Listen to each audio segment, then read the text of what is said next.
본문 14절 말씀을 다시 한번 읽습니다. 생명으로 인도하는 문은 좁고 길이 협착하여 찾는 자가 적음이라 라고 했습니다.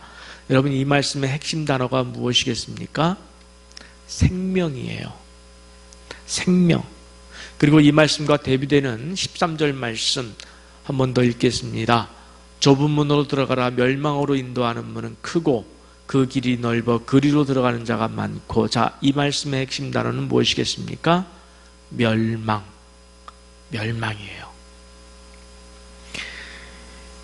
그래서 14절 이후에 나오는 15절 말씀부터는 멸망으로 들어가는 사람들에 관한 이야기가 나오는데, 우리는 늘 이 말씀 앞에 긴장하지 않을 수가 없어요. 주여 주여 하는 자마다 천국에 이를 것이 아니라, 이 말씀이 나오죠. 한 달여 전 길 양쪽에 차들이 빽빽하게 주차되어 있어서 정말 차 한 대가 겨우 지나갈 정도로 좁고 협착한 도로를 만났습니다. 운전하면서 정말 식은땀이 날 정도로 긴장하면서 운전하다가 갑자기 오늘 말씀이 확 와닿는 거예요. 그러면서 좁고 협착한 길을 가야 하는 우리의 신앙과 삶에 무엇을 준비해야 되는가, 우리가 어떤 삶으로 살아야 되는가에 대한 하나님께서 깨달음을 주셨습니다. 그리고 지난 주간 어느 뉴스에서 보니까, 한번 PPT 보시겠습니까? 예, 중국 장가계라고 하는 곳에 1100m 상공이에요. 여기에 줄 하나 묶어두고 외줄타기 대회가 열렸다는 기사를 보면서도 똑같은 깨달음을 얻었어요. 여러분, 생명의 길, 그리고 좁은 문, 협착한 길을 가기 위해서는, 그리고 멸망에 빠지지 않기 위해서는 어떤 삶을 살아야 할까요? 첫째, 깨어 있어야 합니다. 당연하죠. 깨어 있어야 되는 거예요. 협착한 길을 가는데 졸면서 운전하면 그건 100% 사고가 납니다. 좀 전에 본 1100m 상공에서 외주를 타는데 아무리 세계 1위 선수라 할지라도 졸면서 가면은 반드시 떨어지게 되어 있습니다. 자, 여러분 한번 상상을 해보세요. 여러분 스스로가 외길이 있어요. 한 50cm 되는 정도 나 혼자 걸어갈 수 있는 길이 있어요. 이 옆에 벽이 있으면 어렵지가 않아요. 그런데 양 옆에가 깎아지른 천길 낭떠러지라고 한번 상상해 보십시오. 50cm의 길을 우리가 평상시는 걸어갈 수가 있지만 양 옆에 천길 낭떠러지라는 상상을 하시면은 여러분, 깨어있지 않고는 걸어갈 수 없음을, 긴장하지 않고는 걸어갈 수 없음을 아실 것입니다. 사실 설교 시간에 꿈내기 하는 거는 조심스러운 부분이 없지 않아 있어요. 근데 한 번도 얘기하지 않은 이야기가 있습니다. 제 아내한테도 얘기하지 않은 건데, 영적인 꿈을 꿀 때가 있습니다. 한 번은 꿈을 꾸는데 제가 아는 두 분이 어떤 이러한 교실, 좁은 교실 같은 곳에 이렇게 갇혀 있어요. 그리고 그 주위를 사탄과 그 귀신들이 막 도는 거예요. 엄청 빠른 속도로 돌면서 그 두 사람을 위협하는데, 두 사람이 얼마나 고생을 하는지 그 꿈을 제가 꾸고서 아무한테도 말을 못했어요. 오늘 처음 우리 아내한테도 얘기하지 못했던 그 꿈을 생각하면서, 여러분, 영적 세계가 반드시 있습니다. 우리가 20일 동안 다니엘 기도를 통해서 그 영적 세계를 경험한 사람들에 대한 이야기를 다 들었잖아요. 우리가 그 길을 가야 하는 거예요. 그렇지 않으면 사탄은 우는 사자와 같이 우리를 위협하고 있습니다. 긴장해야 돼요. 날마다 긴장해야 돼요. 성경은 우리에게 깨어있는 신앙에 대하여 여러 말씀을 통해 권면하고 있는데 대표적으로 한 말씀만 찾아보겠습니다. 에베소서 6장 18절입니다. 모든 기도와 간구를 하되 항상 성령 안에서 기도하고. 여러분, 이 말씀을 볼 때 항상 동그라미 치시고, 성령 안에서 동그라미 치시고, 기도하고 동그라미, 이런 식으로 보셔야 돼요. 성경을 너무 빨리 보지 마세요. 항상 성령 안에서 기도하고, 이를 위하여 깨어 구하기를 또 항상 힘쓰며 여러 성도를 위하여 구하라 그랬습니다. 성도에게 깨어 있으면 기도예요. 즉 기도가 없는 삶은 어떤 삶이죠? 쿨쿨 잠자는 삶이에요. 한눈 파는 삶이에요. 외줄타기 하는 사람이 한눈 팔겠습니까? 한눈 파는 거예요. 그리고 그 기도를 하되 어떻게 하라고 그랬습니까? 성경에서 항상 하라고 그랬어요. 항상. 그리고 성령 안에서 하라고 그랬습니다. 기도는 내 뜻을 강요하는 자리가 아니에요. 기도는 하나님께 내 뜻을 우기는 자리가 아니에요. 저는 늘 강조합니다.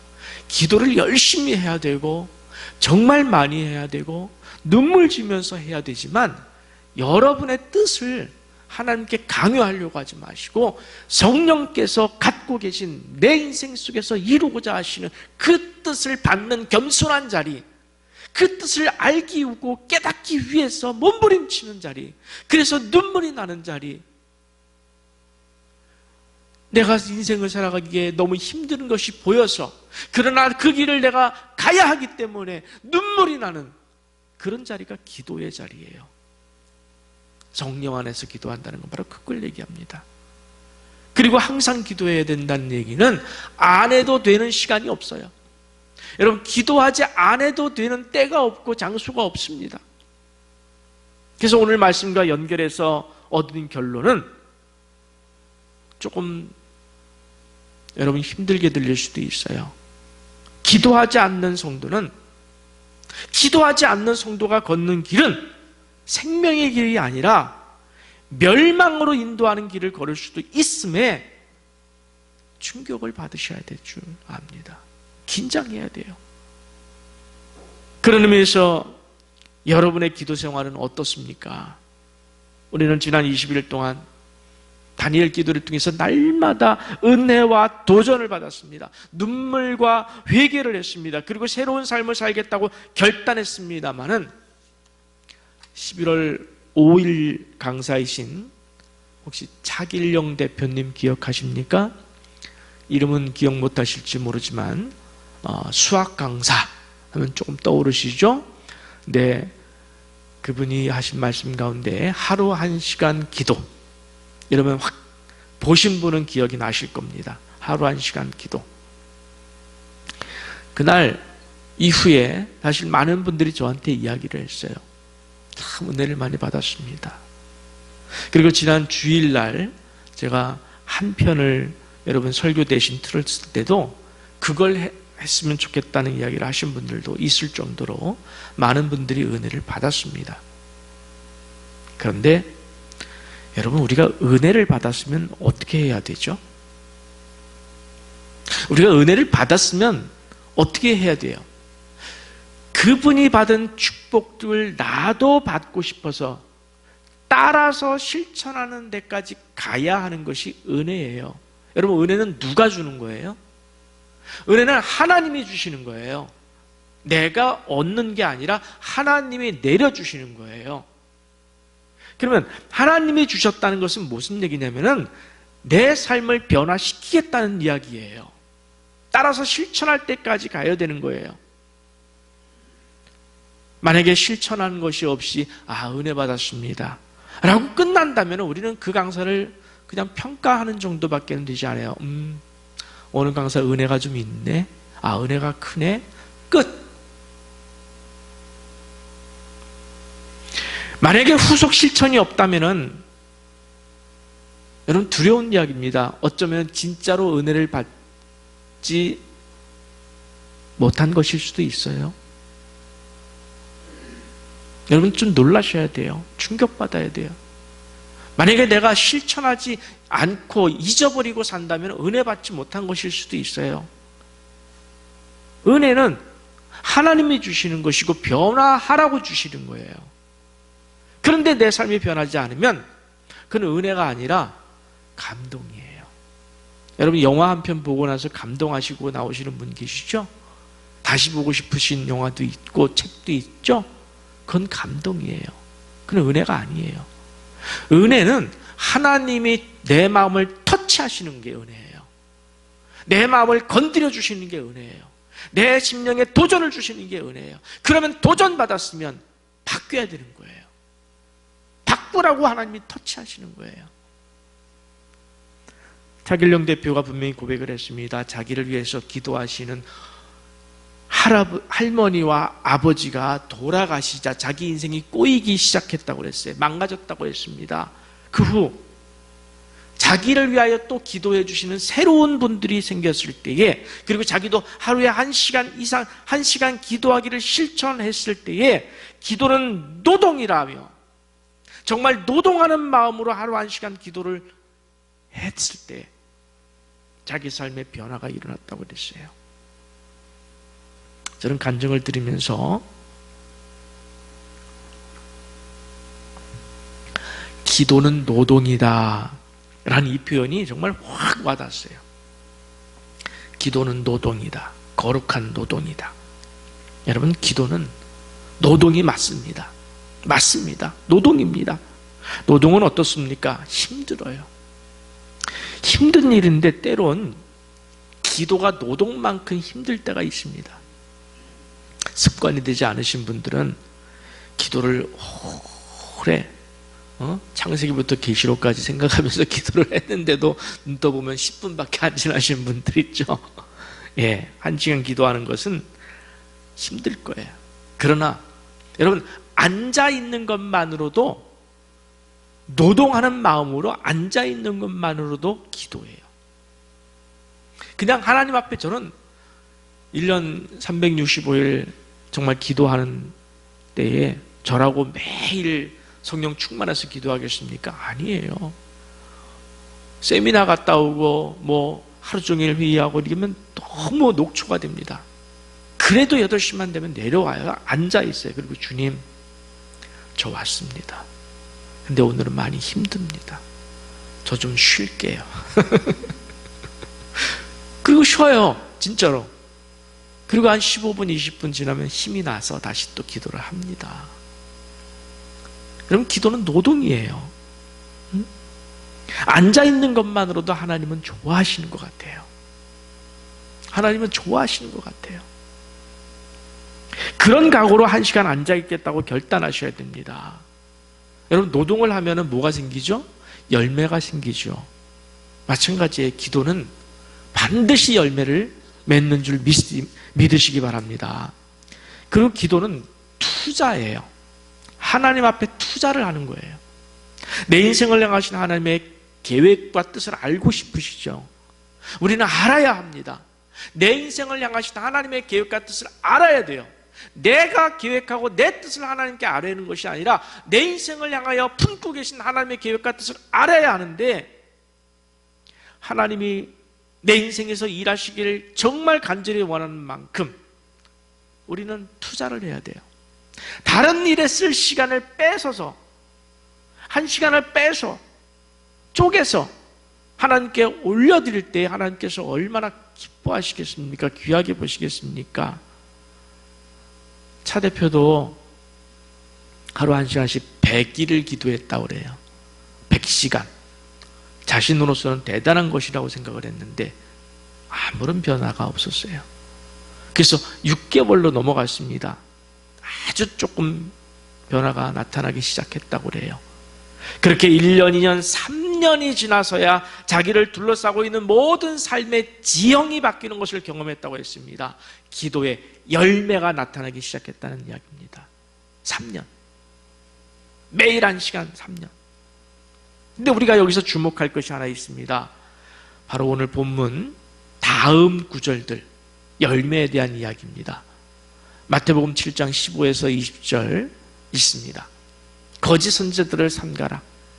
양의 옷을 입고 너희에게 나아오나 속에는 노략질하는 일이라. 그들의 열매로 그들을 알지니 가시나무에서 포도를 또는 은건귀에서 무화과를 따겠느냐. 이와 같이 좋은 나무마다 아름다운 열매를 맺고 못된 나무가 나쁜 열매를 맺나니 좋은 나무가 나쁜 열매를 맺을 수 없고 못된 나무가 아름다운 열매를 맺을 수 없느니라. 아름다운 열매를 맺지 아니하는 나무마다 찍혀 불에 던져지느니라. 이러므로 그들의 열매로 그들을 알리라. 열매로 그들을 알리라 그랬어요. 입술로 하나님께서 우리를 판단하는 것이 아니라 열매로 우리를 판단하시겠다는 거예요. 여러분, 내가 진짜 믿음인가, 내 믿음이 천국 가는 믿음인가의 답은 열매로 안다는 거예요. 아무리 입술로 얘기해봐야 소용이 없어요. 열매로 안다는 겁니다. 차길령 대표는 그 열매를 얻기까지 매일 하루 1시간씩 무려 3년이 지나서야 열매가 맺히는 것을 경험했다는 이야기입니다. 여러분의 인생 가운데서도 하나님께서 역사하시고 하나님께서 터치하시고 인도하시고 축복하시기를 바라고 소원하고 또 바라고 소원하지 않습니까? 그런데 그 소원함은 가지면서 기도의 노동은 하지 않는다면, 기도의 노동은 안 하면서 그냥 하나님 저 좀 만져주세요, 저 좀 터치해 주세요 라고 바라기만 한다면, 제가 가만히 생각해 봤어요. 일은 안 하고 월급만 받고 싶은 거예요. 일은 안 하고 월급만 따박따박 받고 싶은 거예요. 기도하지 않으면 그런 거예요. 우리 교회 미스바 기도회도 꼭 이제 3년이 되었습니다. 매일 새벽기도 외에 새벽기도는 새벽기도대로 하고 22일 다니엘 기도회를 이어 344일 미스바 기도회라는 이 플랜카드처럼 매일 1시간 이상 기도하는 운동을 우리가 하면서 여기까지 왔습니다. 곳곳에서 열매들이 보이고 있어요. 성도들의 삶의 지형이 바뀌어진 것이 보이고 믿음의 깊이가 달라진 것이 더욱 깊어진 것이 보이고 우리 교회가 기도하는 체질로 바뀌는 것이 보여요. 권사님들이 낮에 와서 기도하고 밤에 와서 기도하고 절을 붙들고 기도하고. 여러분, 기도는 우리의 삶을 바꿉니다. 저도 아직은 완치가 안 되었지만은 의사가 이것은 불치병, 난치병이라고 하는 근육섬유통, 자율신경계 실조증이죠. 자율신경 실조증. 그 중에 하나인데, 통증 완화를 위해서 밤마다 먹어야 하는 통증 진통제가 있었어요. 10여 년을 먹었습니다. 네, 그것을 끊었습니다. 안 먹어도 이제 아프지가 않아요. 그리고 신경계를 조절하는 약이 좀 중요한 것이 있는데 반으로 줄였습니다. 지난번에는 다 끊었다가 아주 죽는 줄 알았어요. 패닉이 와요. 그리고 브레인 포그가 와요. 이게 뇌가 안개처럼, 안개가 잔뜩 낀 것처럼. 그래서 엄청 힘들었어요, 한번. 그래서 다시 먹었어요. 그래도 반으로 줄어서. 아직도 수면제 없이는 잠을 못 자고 있습니다만, 여러분, 진심으로 저는 목사님들 만날 때마다 목사님이 저를 위해서, 저를 염려하면서 물어요. 목사님 건강 괜찮아요? 저는 꼭 고백을 합니다. 저는 감사하고 있습니다. 저는 항상 감사하고 있습니다, 목사님. 약을 먹고라도 내가 잠을 자고, 어떤 분은 수면제를 먹고라도 잠이 안 와요. 근데 수면제를 먹고라도 잠을 자고 신경계 약을 먹고라도 일상의 삶을 하면서 목회를 할 수 있다는 거, 저는 늘 고백합니다. 하나님 감사합니다. 하나님 감사합니다. 하나님 감사합니다. 기도의 끈을 놓지 않기 때문에 제게 주시는 감사와 평안인 줄 믿습니다. 저는 올해 다니엘 기도를 시작하면서 사실은 작년이나 재작년에 느끼지 못했던 새로운 마음을 하나님이 주셔서 굉장히 안타까움에 사로잡혔어요. 시작할 때. 여러분, 작년 다니엘 기도회를 마치고 제가 나눠드린 환우 19분의 명단, 그들을 위한 중보기도 어떻게 1년 동안 계속 해주셨습니까? 제가 19분이 많으면 3분, 4분이라도 좀 정해서 해주십시오라고 부탁을 했습니다만은, 저는 기도를 자랑하는 것은 아니지만 1년 365일 정말 그분들을 위해서 기도를 했어요. 그런데 11월 1일 되면서 무슨 마음이 들었냐면, 이제 다니엘 기도가 시작되면 그분들의 기도가 이제 끝나요. 10월 말로. 그런데 마음에서 놓지 않는 거예요.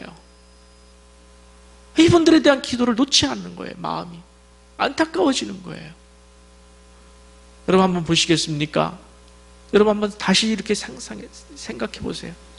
인도네시아의 선청선 수두증을 앓고 있는 아스린, 신장암 4기를 앓고 있는 기영봉 목사님, 베체트 증후군을 앓고 있는 박일중 목사님, 난소암 말기의 배지영 사모님, 중증 화상 가족 은준의 가족, 탈북민 지체 청각장애를 앓고 있는 정원이,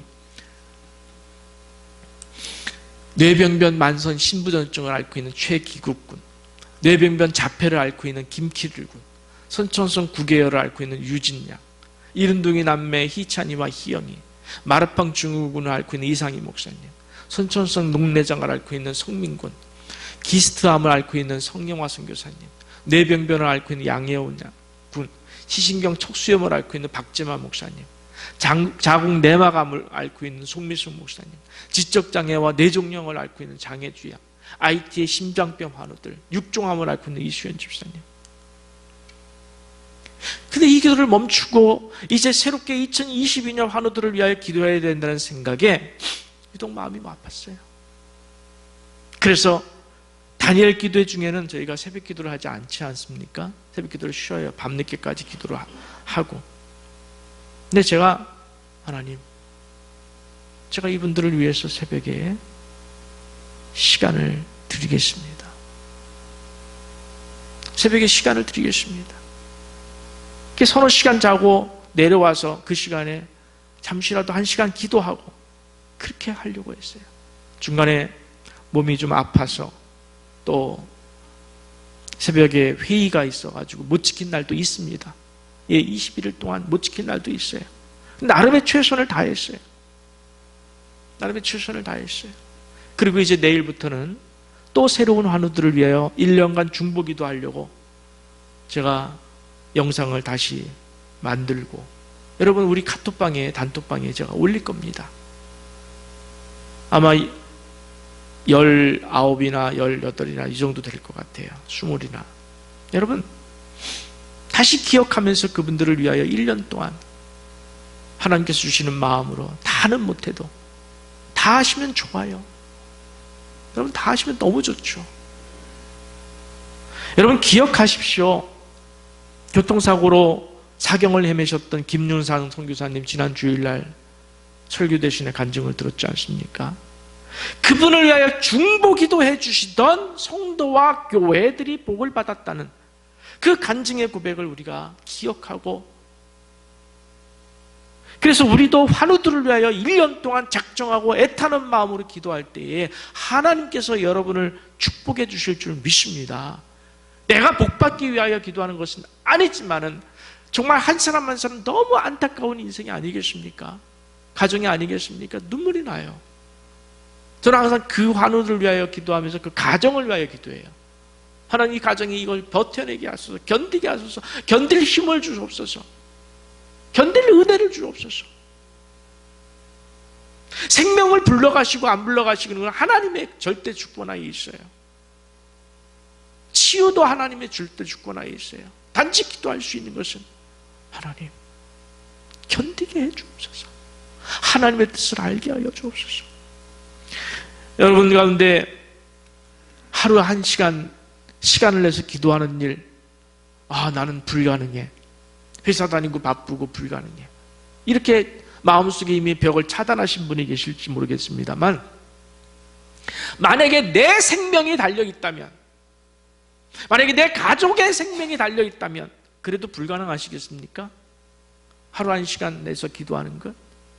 내 생명이 달려있고 내 자녀의 생명이 달려있다면 그것이 불가능하겠다는 거예요. 본문 14절은 말하고 있습니다. 생명으로 인도하는 문은 좁고 길이 협착하여 찾는 자가 적다라고 했습니다. 찾는 자가 적어요. 그러나 반드시 그 길 끝에는 생명이 있다는 거예요. 문이 좁고 협착하여 찾는 자가 적다고 했습니다. 많은 사람들이 가진 않아요. 그러나 나는 가야 하지 않겠다는 거예요. 다니엘은 포로로 잡혀가서 국무총리까지 되었지만, 그리고 자신을 음해하는 자들에 의해서 자기가 기도하면 사자굴에 빠진다는 사실을 알았지만은 기도를 멈출 수가 없었습니다. 이것이 바로 좁은 문으로 가는 사람이에요.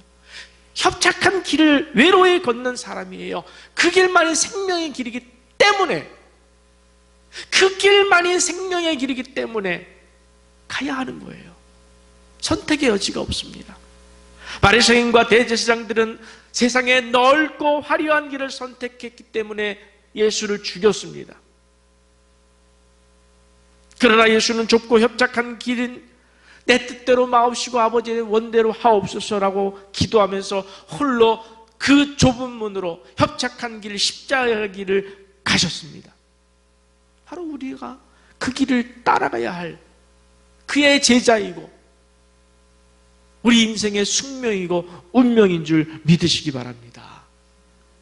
두 번째로, 좁고 협착한 길을 가는 사람에게는 실력이 있어야 됩니다. 실력. 그렇죠? 운전 실력이 있어야 돼요. 운전 실력. 운전하면 운전 실력이 있어야 되고, 공중에서 외주를 탈 때는 연습과 실력이 있어야 됩니다. 바로 말씀의 실력이에요. 말씀의 능력입니다. 여러분, 이 말씀을 많이 읽고 아는 것과 읽지 않고 모르는 것과 무슨 차이가 있을까요? 하나님이 어떤 분이냐는 거예요. 하나님이, 내가 믿는 하나님이 어떤 분이신지를 아는 실력의 차이예요. 함께 히브리서 4장 12절 말씀을 보겠습니다. 하나님의 말씀은 살아있고, 여러분, 살아있다는 말에 굉장히 인사이트를 얻어야 돼요. 막 영적 감동이 와야 돼요. 하나님은 살아계신 분이에요. 하나님의 말씀도 살아있는 분이에요. 활력이 있어서 좌우의 날선 어떤 것보다도 예리하여 혼과 영과 및 관절과 골수를 찔러 쪼개기까지 하며 또 마음의 생각과 뜻을 판단하나니라고 그랬습니다.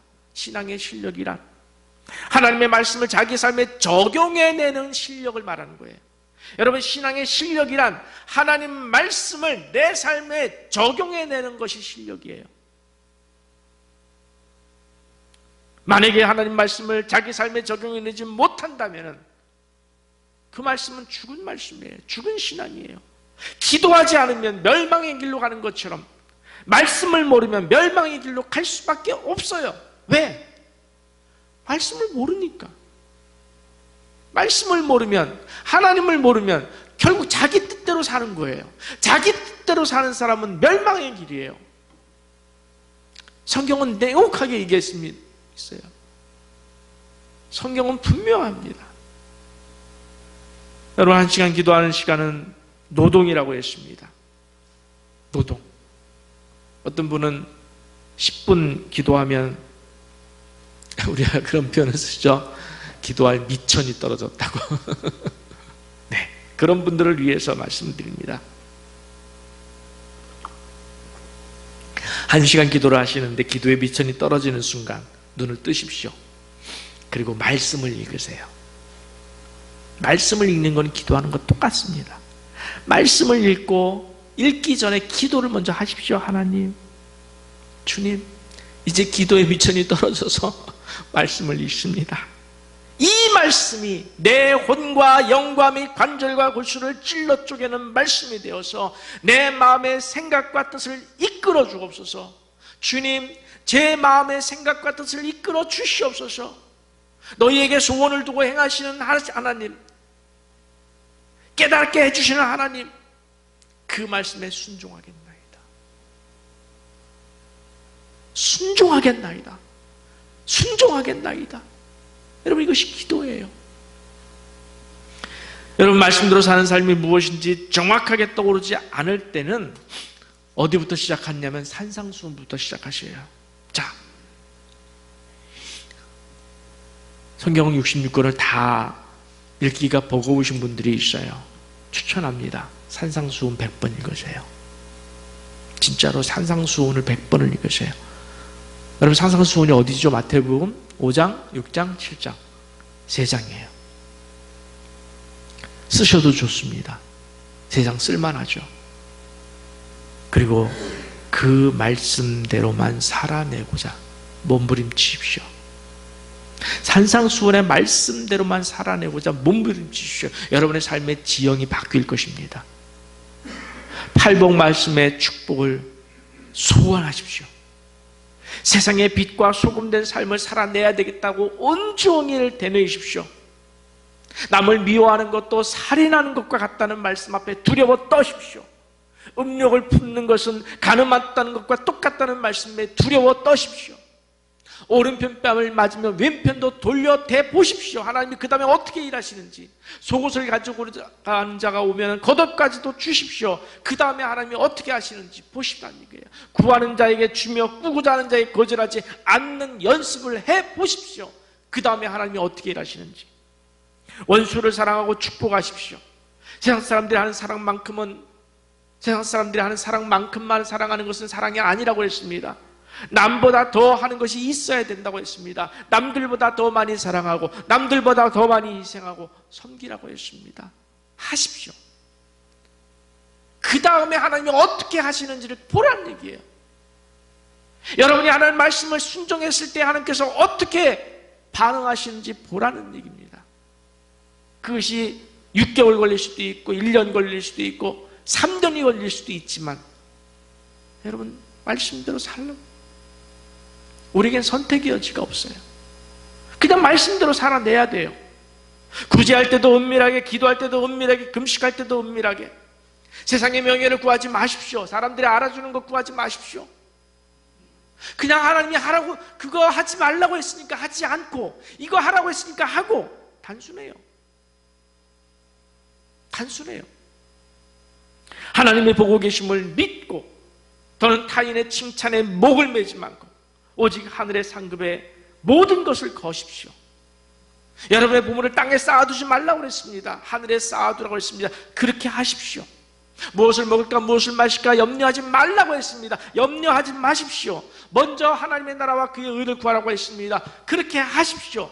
그리하면 이 모든 것을 더해 주시리라 하나님이 약속하셨습니다. 그 약속을 어떻게 이루시는지 기대감을 가지고 기다리십시오. 하나님은 반드시 그 약속을 이루실 신실한 하나님이신 줄 믿습니다. 우리 민권사님 얘기를 조금 말씀드릴까 싶습니다. 78세 된 우리 민권사님 올해 삼독하셨습니다. 성경 읽기 운동 1년 1독에 무려 3독을 하셨는데,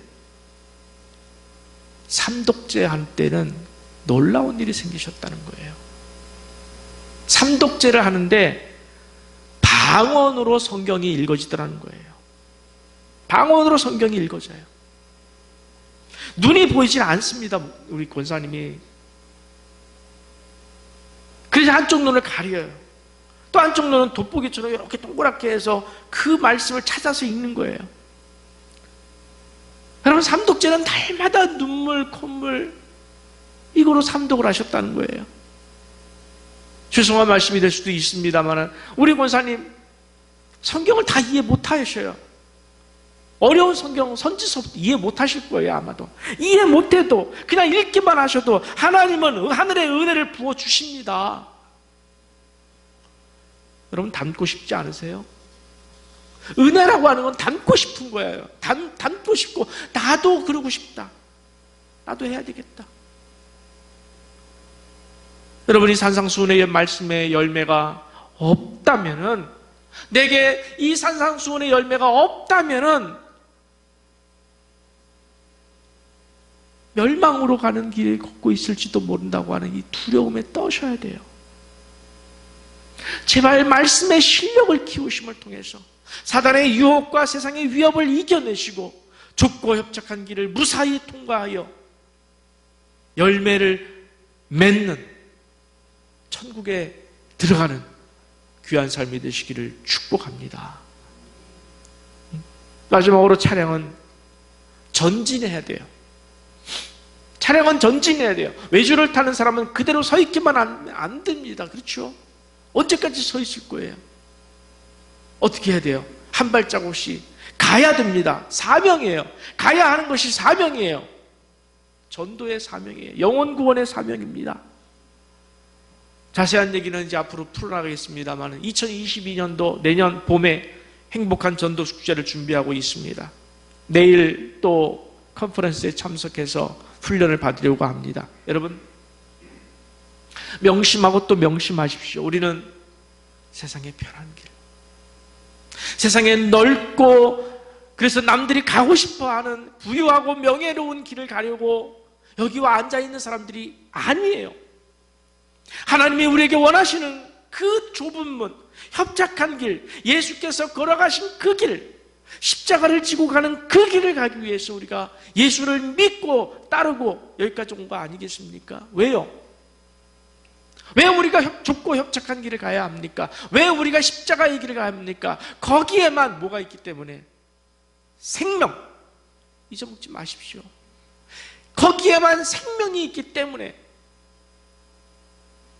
멸망을 피하기 위해서 우리는 오늘도 좁은 문, 협착한 길, 아무도 가려 하지 않는 그 길, 노동을 해야 할 만큼 기도와 노동이라고 표현할 정도로 힘든 어떤 시간들을 우리가 보낼 때에 하나님께서는 우리에게 훈련시키심을 통해서 우리를 통해 이루고자 하시는 그 일을 행하실 줄, 그 일 자체가 축복인 줄 믿으시기 바랍니다.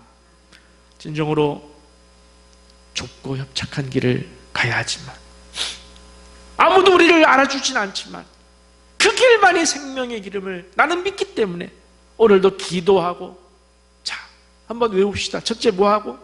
기도하고, 둘째 뭐하고? 말씀 보고, 셋째 뭐하고? 전도하는 일에 세 가지 잊어먹으면 안 돼요. 남은 인생의 모든 것을 걸 때에 하나님께서 우리에게 생명으로 화답해 주실 줄 믿으시기 바랍니다.